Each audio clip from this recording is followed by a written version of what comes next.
Terima kasih Anda masih bersama Kompas Gorontalo. Saudara, Kejaksaan Tinggi Gorontalo menahan seorang pejabat Bank Sulawesi Utara Gorontalo atau Sulutgo di Kabupaten Gorontalo karena diduga melakukan tindak pidana korupsi pemberian kredit investasi dan modal yang tidak sesuai aturan bank.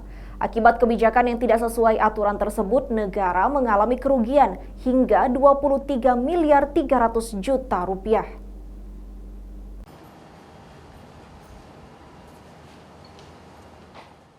Setelah menjalani pemeriksaan di Kejaksaan Tinggi Gorontalo, seorang pejabat Bank Sulawesi Utara Gorontalo atau Sulutgo di Kabupaten Gorontalo berinisial AHK ditetapkan sebagai tersangka dalam kasus dugaan korupsi pemberian kredit investasi dan modal.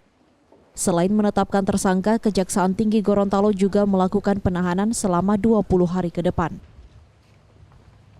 Kasih-Penkum Kejati Gorontalo Muhammad Kasat mengatakan AHK ditetapkan sebagai tersangka karena diduga melakukan tindak pidana korupsi pemberian kredit investasi dan modal kepada 3 debitur yang tidak sesuai dengan standar operasional prosedur dan buku pedoman pelaksanaan perkreditan di Bank Sulutgo Kabupaten Gorontalo.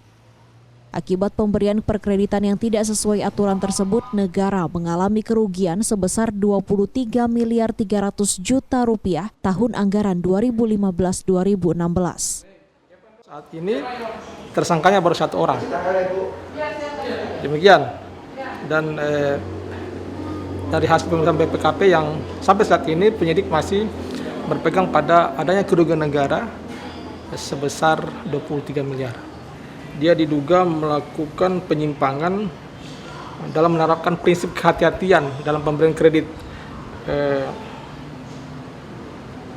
Pemberian kredit dan diduga melanggar SOP atau standar operasional prosedur dan buku pedoman pelaksanaan perkreditan di Bank Sulutgo.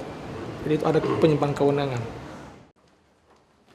Akibat perbuatannya ini, tersangka dijerat dengan pasal 18 Undang-Undang Nomor 8 Tahun 1999 tentang pemberantasan tindak pidana korupsi dengan ancaman hukuman maksimal 20 tahun penjara.